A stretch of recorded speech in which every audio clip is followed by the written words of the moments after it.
তার জীবনে কিছু বিশেষ ঘটনা রয়েছে সাঈদ ইবনে যায়েদ রাদিয়াল্লাহু তাআলা আনহু এর, যদি একটু বলতেন স্যার। হ্যাঁ, ওনার জীবনীতে অনেক ঘটনা আছে। অনেক ঘটনা আছে, তার মধ্যে আমি দু একটি উল্লেখ করি। প্রথম যে ঘটনাটি বলতে হয়, হযরত উমর রাদিয়াল্লাহু আনহুর ইসলাম গ্রহণ। এই উমর রাদিয়াল্লাহু আনহু ইসলামের দ্বিতীয় খলিফা উমর রাদিয়াল্লাহু আনহু ইসলাম গ্রহণ করেছিলেন। এই ঘটনার সঙ্গে সাঈদ ইবনে যায়েদ রাদিয়াল্লাহু আনহুর নাম চিরস্মরণীয় হয়ে আছে। আপনারা জানেন যে উমর রাদিয়াল্লাহু আনহু মক্কায় অত্যন্ত প্রভাবশালী একজন নেতা ছিলেন এবং খুব বলিষ্ঠ শক্তিশালী মানুষ ছিলেন।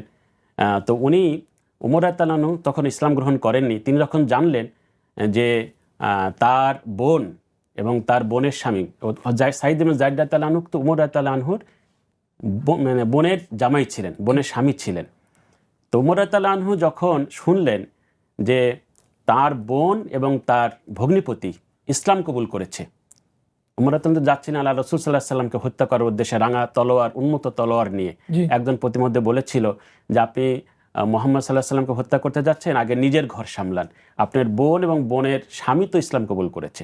এই শুনে উমর রাদিয়াল্লাহু আনহু চলে গেলেন বোনের বাড়িতে এবং বোনের বাড়িতে গিয়ে তিনি দেখেন যে বোন এবং তার স্বামী কোরআন তেলাওয়াত করছে। তারপরে ঘটনা আপনারা জানেন যে তিনি উমর রাদিয়াল্লাহু আনহু তার বোনকে মারপিট করলেন, তার ভগ্নিপতিকে মারপিট করলেন। কিন্তু বোন বলল যে ভাই, তুমি যেরকম খাত্তাবের ছেলে, আমি কিন্তু খাত্তাবেরই মেয়ে। তুমি যতই আমাকে মারো আর যাই কিছু করো, আমি মরে গেলেও আমি সত্য ধর্ম আমি ছাড়বো না। জি। তুমি আমাকে যা ইচ্ছা করতে পারো, আমি সত্য ধর্ম ছাড়বো না। তখন উমর রাদিয়াল্লাহু আনহু মনের ভিতর ধাক্কা খেলেন যে এমন কি জিনিস যে আমার বোন মরে যাবে তাও এটা ছাড়বে না, কি আছে এর ভিতরে। তারপর উনি তো আগ্রহ করলেন, এরপর সূরা তহা পড়ে শোনানো হলো, কোরআন তেলাওয়াত হচ্ছে, উমর রাদিয়াল্লাহু আনহুর ইমানের জন্য হৃদয় প্রস্তুত হচ্ছে। তারপরে তো আপনারা জানেন যে উমর রাদিয়াল্লাহু আনহু বললেন যে আমাকে রাসূলের কাছে নিয়ে যাও, আমি কোরআন, আমি ইসলাম কবুল করব। এই ঘটনার সঙ্গে সাঈদ ইবনে যায়েদ রাদিয়াল্লাহু আনহুর নাম চিরস্মরণীয় হয়ে রয়েছে। এটা একটি ঘটনা। দ্বিতীয় ঘটনা দেখি সাঈদ ইবনে যায়েদ রাদিয়াল্লাহু আনহুর জীবনের শেষ দিকের একটি ঘটনা, যেটা ইতিহাসে খুব সুন্দর করে লেখা হয়েছে।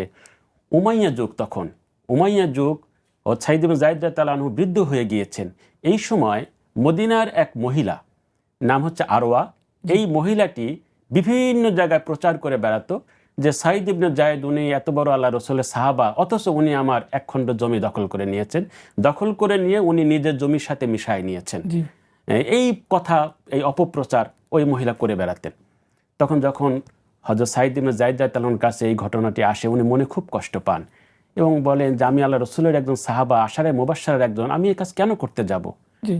তো ঘটনা গড়াতে গড়াতে সারা দিকে চারিদিকে এই দুর্নাম বদনাম ওই মহিলা ছড়ায় ফেলে।